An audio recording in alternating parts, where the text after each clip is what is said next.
नमस्कार, वंदे मातरम। दोस्तों, स्वागत है आप सबका सैनिक पाठशाला में। आज के इस वीडियो में कुछ महत्वपूर्ण जानकारियां जो कि डिफेंस पेंशनर से जुड़ी हुई हैं उनको लेके आया हूं, जैसे आप बोर्ड पर देख पा रहे हैं। तो चलिए दोस्तों, एक तरफ से आगे बढ़ते। जैसे आपने देखा, महत्वपूर्ण जानकारियां 18 अप्रैल 2023 यानी कि आज की डेट की जानकारियां हैं। चलिए, पहला जो जानकारी है दोस्तों, रेलवे ने बढ़ा दी है भर्ती की समय। दोस्तों, आप सबको पता है कि रेलवे की तरफ से गेटमैन की जो कॉन्ट्रेक्चुअल एक भर्ती के बारे में जो निविदा यानी कि जो एडवर्टाइजमेंट निकाला गया था, उसका जो लास्ट डेट था वो था 31 मार्च 2023, जिसको अभी बढ़ा करके 6 महीने के लिए बढ़ा दिया गया और 30 सितंबर 2023 कर दिया गया है। तो दोस्तों, ये जो सामने आप नोटिफिकेशन देख पा रहे हैं जो कि रेलवे मिनिस्ट्री की तरफ से जारी हुआ है, रेलवे बोर्ड की तरफ से, जो कि 3 अप्रैल 2023 का जो है लेटर है, आप जैसे देख पा रहे हैं दोस्तों। और आगे आप जो देख पा रहे हैं दोस्तों कि इसकी अब जो समय सीमा है, जो भर्ती की समय सीमा है, वो 31 मार्च 2023 से 6 महीने के लिए बढ़ा के 30 सितंबर 2023 कर दी गई है। और आगे आप जो क्षेत्र के हिसाब से, जो जोन के हिसाब से जो भर्तियां हैं, जो वैकेंसियां हैं, उसको भी आप देख पा रहे हैं दोस्तों, जो कि आप अपने अगर क्षेत्र में वैकेंसियां हैं और अगर आपको नौकरी की तलाश है तो इसको आप ट्राई कर सकते हैं, इसमें आप जो है अप्लाई कर सकते हैं, जिसमें अब भर्ती की समय सीमा बढ़ चुकी है, यानी कि जो अप्लाई करने का जो अंतिम तारीख था वो बढ़ा दिया गया है।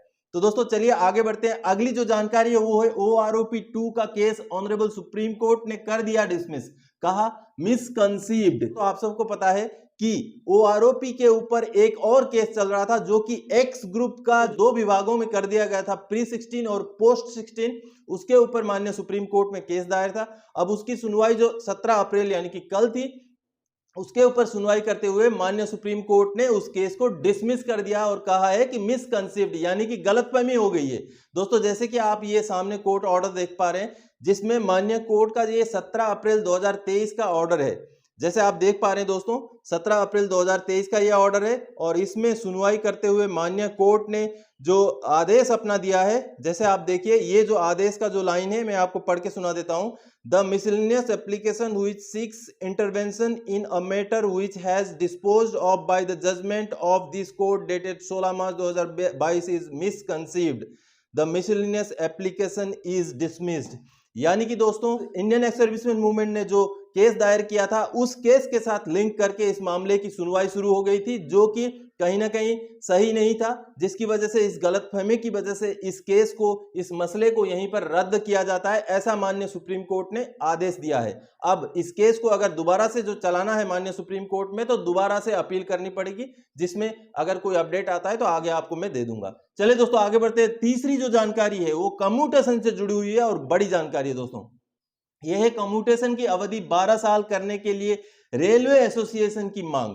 दोस्तों, रेलवे एसोसिएशन की तरफ से पेंशन मंत्रालय को, जो सेक्रेटरी ऑफ पेंशन है, उनको एक लेटर लिखा गया है, जिसमें गुजरात सरकार ने जो किया था उसके बारे में भी जिक्र किया है। यानी कि आप सबको पता होगा दोस्तों, पिछला जब गुजरात का जो चुनाव था, उससे पहले पहले गुजरात सरकार की तरफ से एक बड़ी सौगात दे दी गई थी गुजरात के जो स्टेट गवर्नमेंट के पेंशनर्स हैं उनके लिए जो कम्यूटेशन की समय सीमा है उसको 15 साल से कम करके 13 साल कर दिया गया था, जिससे कि पेंशनर को 2 साल के कम्यूटेशन में फायदा हुआ था, जो कहीं ना कहीं लाखों का फायदा कई पेंशनर्स को हो सकता है। तो उसका रेफरेंस देते हुए जो railway senior citizen welfare society है, उन्होंने ये मांग की है कि अब जो केंद्र सरकार में जितने एम्प्लॉय हैं, जितने पेंशनर हैं, उनका भी अवधि को कम करके 15 साल से 12 साल किया जाए, जो कि बहुत बड़ी मांग है दोस्तों। और ये मांग समय समय पर उठती आई है और आगे आने वाले दिनों में 2024 के इलेक्शंस हैं, तो गुजरात में जैसे इलेक्शन से पहले पहले वो बड़ा डिसीजन लिया गया था, तो क्या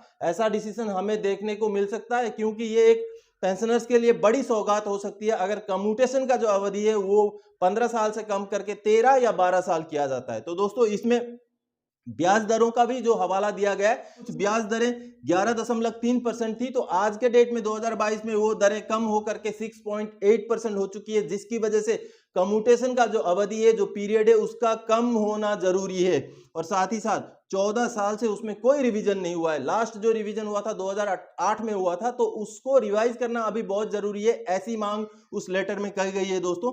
ये जो मांग है वो railway senior citizen welfare society की तरफ से। आप जो ये लेटर देख पा रहे दोस्तों, आप जैसे देखिए, ये railway senior citizen welfare society की तरफ से 28 मार्च 2023 का लेटर है, जो कि सेक्रेटरी ऑफ पेंशंस को लिखा गया है, जैसे आप देख पा रहे हैं। और इसमें गुजरात गवर्नमेंट ने जो नोटिफिकेशन निकाला उसका भी हवाला दिया गया है और उसमें ब्याज दरों के कम होने के बारे में भी लिखा गया है। और एक टेबल आप देख पा रहे हैं दोस्तों, जिस टेबल में 2006 से लेकर के 2022 तक विभिन्न प्रकार की जो स्कीम्स हैं उनमें ब्याज दरों की जो गिरावट है उसको दिखाया गया है। यानी कि अगर ब्याज दरों में गिरावट हुई है तो जो कम्यूटेशन का जो अवधि है, कटने का अवधि भी, वो भी कम होना चाहिए, ऐसा इसमें जस्टिफिकेशन दिया गया है, जो कि बहुत बड़ी बात है दोस्तों। और आगे इसमें 5th सेंट्रल पे कमीशन में जो रिकमेंडेशन दिया गया था कि जो कम्यूटेशन की अवधि को 15 साल से कम करके 12 साल किया जाए, उसके बारे में भी जिक्र किया गया है, जिसमें कई स्टेट्स में तो ये लागू हो गया, लेकिन केंद्र सरकार में और बहुत सारे ऐसे बाकी स्टेट्स में लागू नहीं हुआ है। इसके बारे में बोला गया है दोस्तों। आगे इस लेटर में यह भी बोला गया है दोस्तों कि जो मोर्टेलिटी रेट है, जो मृत्यु की जो दर है वो कम हो गई है। अब जो लाइफ है वो 70 साल से बढ़कर 77 साल हो गई है। जो गढ़ आयु की बात अगर हम करें तो ऐसी बातें भी इस लेटर में कही गई है, जो कि बिल्कुल जस्टिफाइड लेटर है। और जस्टिफिकेशन दे करके ये मांग की गई है दोस्तों कि जो railway senior citizen welfare society की तरफ से ये मांग गई है कि अब जो अवधि है कम्यूटेशन की उसको 15 साल से कम करके 12 साल किया जाए, एक बहुत बड़ी मांग है। तो दोस्तों आप सब ने अभी देखा कि रेलवे जो एसोसिएशन है उसकी तरफ से ये बड़ी मांग गई है। और चूंकि गुजरात सरकार ने पिछले जो इलेक्शन से पहले इसको लागू कर दिया था अपने स्टेट गवर्नमेंट के पेंशनर्स के लिए, तो आने वाले समय में क्या केंद्र सरकार के पेंशनर्स के लिए केंद्र सरकार इसको करने जा रही है, ये हालांकि बहुत बड़ा सवाल है, बड़ी बजट की भी शायद जरूरत हो। लेकिन जो अंदेशा लगाया जा रहा है, हो सकता है अगर ऐसी मांगे तेज हो, ऐसी मांगों को अगर रफ्तार मिले तो आगे आने वाले दिनों में यह कार्रवाई हो सकता है, जिससे कई सारे पेंशनर्स को इसका फायदा मिलेगा दोस्तों। किनको होगा फायदा मैं आपको बताऊं, जिनका कम्यूटेशन ऑलरेडी कट के खत्म हो गया उनको नहीं मिलेगा, लेकिन जिनका कट रहा है, समय बचा हुआ है अभी आगे आने वाले दिनों में, तो जैसे ही अगर लागू होता है तो जब से लागू होगा उसके बाद जिनका कम्यूटेशन का पीरियड बचेगा उनको यह फायदा मिलेगा दोस्तों। तो चलिए दोस्तों, अगली जो अंतिम जानकारी है, डीआर का एरियर आना शुरू हो गया है। जी हां दोस्तों, कई सीपीपीसीज ने डीआर का एरियर जो है क्रेडिट कर दिया है, क्योंकि आप सबको पता है जो भी पेंशनर सीपीपीसी के तहत अभी भी पेंशन ले रहे हैं उनका डीआर का जो कैलकुलेशन है सीपीपीसीज ने खुद ही करना है।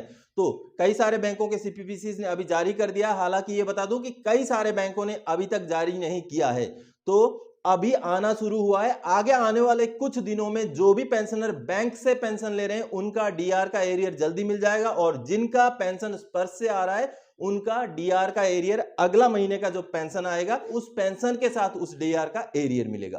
तो दोस्तों आज की इस वीडियो में ये थी जानकारियां जो कि डिफेंस पेंशनर से जुड़ी हुई थी। इन्हीं जानकारियों को लेकर आया था। आगे और कोई जानकारीदायक आपसे सरोकार रखने वाला विषय लेकर मैं फिर से हाजिर हो जाऊंगा। तब तक के लिए जय हिंद दोस्तों।